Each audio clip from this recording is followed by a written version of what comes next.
नमस्कार, स्वागत है एक बार फिर से आप सभी का आपके अपने चैनल हनुमान सेवा परिवार में। आशा करते हैं कि प्रभु श्री हनुमान जी और परम पूज्य गुरुदेव बाबा नीम करोली महाराज जी आप सभी भक्तों पर असीम कृपा सदैव बनाए रखें। तू मांग ले जो तू चाहता है, हम तुझे सब कुछ देने के लिए तैयार हैं। ये शब्द हैं परम पूज्य गुरुदेव बाबा नीम करोली महाराज जी के।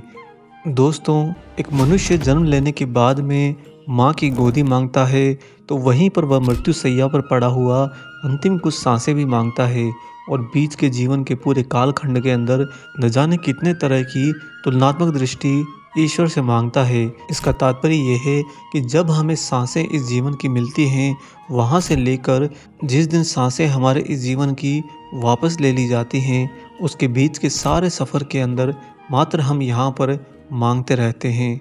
लेकिन हर एक मनुष्य ये जानता है कि इस पूरे अंतराल के अंदर कभी भी उनका ऐसा समय नहीं आता जब ईश्वर उनसे कह दें कि मांग ले आज तुझे जो कुछ भी चाहिए, मैं सब कुछ दूंगा।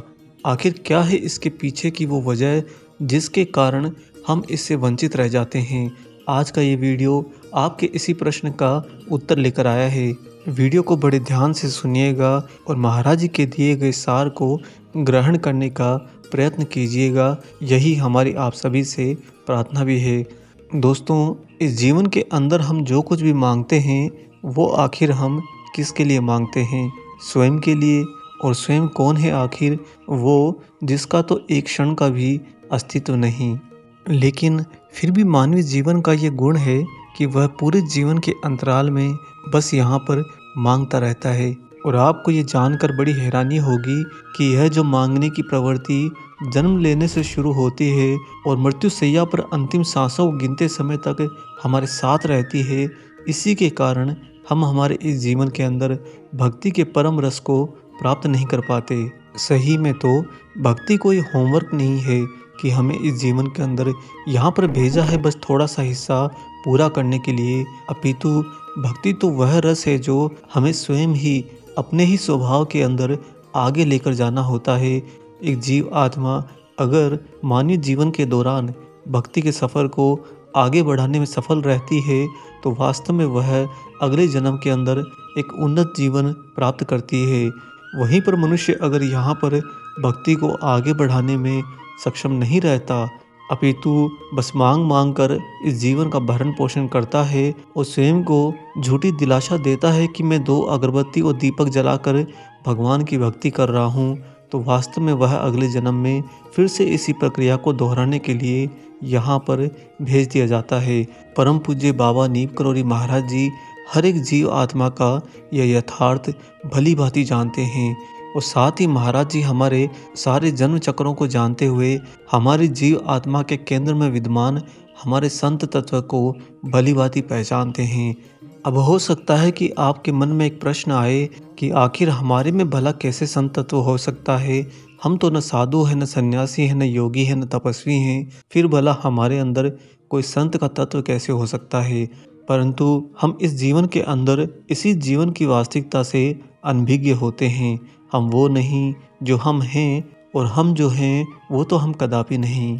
आज आपको जीव आत्मा के इसी संतत्व को समझने के लिए महाराज जी की एक सत्य घटना सुनाते हैं। इस घटना को पूरा ध्यान से जरूर सुनिएगा। दोस्तों, श्री श्रवणनाथ संघ जी बिरला विद्या मंदिर नैनीताल के प्रिंसिपल थे। उनका जन्म किसी संत के आशीर्वाद के फलस्वरूप ही हुआ था, लेकिन फिर भी उन्हें यहाँ पर मानवीय जीवन के दौरान साधु संतों से कोई लगाव नहीं था। यह घटना सन 1954 के साल की है।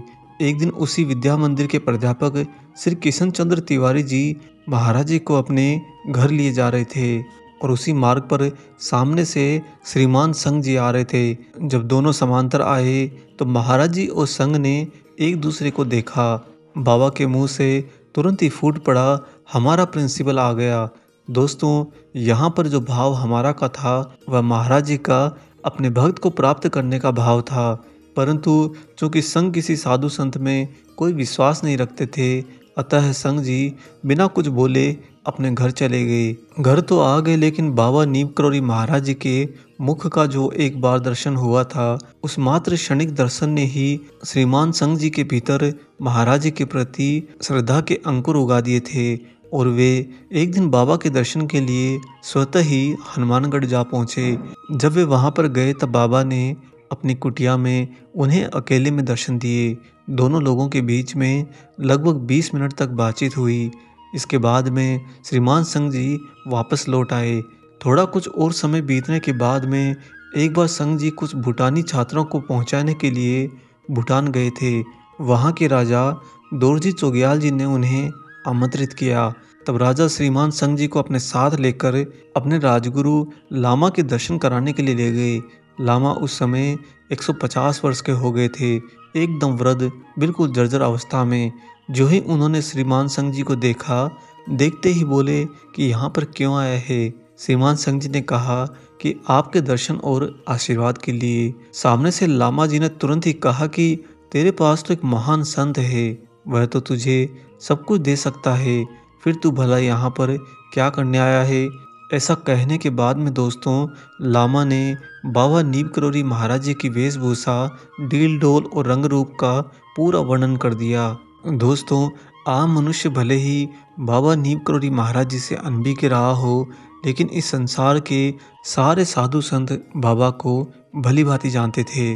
जब 150 वर्ष के लामा ने श्रीमान संघ जी को बाबा का पूरा हुलिया बता दिया, तो संघ जी को ये विश्वास हो गया कि महाराज जी वास्तव में परम ऊर्जा हैं, या फिर यूं कहें तो परम ऊर्जा स्वयं ईश्वर ही होते हैं। उस दिन लामा के साथ हुई बातचीत के बाद में बाबा के प्रति श्रीमान संघ जी की आस्था और ज़्यादा दृढ़ तथा अगाध हो गई थी। वे महाराज जी के दर्शन के लिए नित्य जाने लगे और अगला कुछ समय और बीतने के बाद में महाराज जी भी गाहे बगाहे उनके घर पर जाने लगे। इसके बाद में समय आया सन 1962 का। सन 1954 में बाबा से हुई प्रथम मुलाकात से लेकर सन 1962 तक लगभग 8 वर्षों के अंतराल तक श्री संघ जी महाराज जी के सानिध्य में रहे। कभी वे बाबा से मिलने जाते तो कभी महाराज जी उनके घर आते। लेकिन दोस्तों, सन 1962 का समय उनके लिए पूरी तरह से प्रतिकूल था। सन 1962 में श्रीमान संघ जी पब्लिक स्कूल कांग्रेस में भाग लेने के लिए इंदौर गए थे। जब वे इंदौर पहुंचे तो वहीं पर उनका शरीर लकवे का शिकार हो गया। वहां से संघ जी लखनऊ के मोती महल आए, जहां पर जाड़ों में उनके विद्यालय के छात्र पढ़ने आते थे। डॉक्टरों ने कुछ ही दिनों बाद में घोषित कर दिया कि उन्हें तो कार्सिनोमा ब्रेन नामक बीमारी हो गई है और इस भयंकर बीमारी से त्वरित ही संघ जी की दृष्टि भी कमज़ोर होती जा रही थी। वह चारपाई पर पड़े पड़े बस महाराज जी को याद किया करते थे। और दोस्तों, यहाँ पर श्री संघ जी एक बहुत बड़ी बात कहते थे। जो भी उनसे मिलने आता था उनसे श्री संघ जी यह एक बात जरूर कहते थे कि बाबा जिधर मुंह फेरते हैं उधर ही ब्रह्मांड घूम जाता है। उनकी इस बात में उनकी परम चेतना का स्तर झलकता है। इसके बाद में सन 1963 के मार्च महीने में उनका शरीर तो लकवाग्रस्त हो ही गया था। इसके बाद में सन 1963 के मार्च महीने में तिवारी जी संघ जी के साथ थे। उसी समय महाराज जी ने अपने भक्तों के साथ में उनके कमरे में प्रवेश किया। बाबा को देखते ही अचानक से संघ जी उनके चरण स्पर्श करने के लिए उठने की कोशिश करने लगे। तब महाराज जी ने उन्हें मना कर दिया। संघ के बिछौने के पास में ही बाबा की चौकी लगाई गई ताकि संघ जी उनके चरण का स्पर्श कर सकें। महाराज जी ने आसन पर बैठते ही अपने श्री चरण संघ की ओर बढ़ा दिए और उनका आत्मबल बढ़ाने के उद्देश्य से कहने लगे कि तू तो उत्तर पश्चिम सीमा का ब्राह्मण है, तू बहुत वीर है। संघ जी बस हाथ जोड़े लेटे रहे, आंखों से झरझर आंसू बह रहे थे। वह कुछ भी महाराज जी से नहीं बोले। तब महाराज जी स्वयं ही बोल पड़े कि आज हम तेरे लिए क्या करें, तू मांग ले आज जो भी तू चाहता है, हम तुझे सब कुछ देने के लिए तैयार हैं। दोस्तों, श्री संघ जी बाबा के पैर के अंगूठे को अपने हाथ से मलते हुए महाराज जी की बातें सुन रहे थे। उनकी आंखों में निरंतर आंसू बह रहे थे। श्री संघ जी ने नज़र झुकाए हुए महाराज जी से बस इतना ही कहा कि प्रभु, आपने मुझे सब कुछ दे दिया है, अब भला और क्या बाकी रह गया जो मैं आपसे मांगूं। संघ जी की बातों से बाबा द्रवीभूत हो गए। वे संग जी के सिर पर हाथ फेरते हुए कहने लगे कि संग तू वास्तव में एक महान संत है और तेरे अंदर तो किसी भी प्रकार की कोई कामना नहीं है। यह कहते कहते स्वयं महाराज जी भावुक हो गए, उनका भी गला रुंध गया। बस और तो कुछ नहीं कहा। यह कहते हुए महाराज जी वहां से चल दिए कि विंध्याचल जाकर माँ से कहेंगे। दोस्तों, उस समय बाबा ज्यों ही कमरे से बाहर निकले, महाराज जी के कमरे से निकलते ही संग जी अचेत हो गए। इसके बाद में उन्हें बिल्कुल भी होश नहीं आया, बस उनकी धड़कन चलती रही और अगले मात्र 15 दिन के बाद में इसी दशा में उनका देहांत भी हो गया।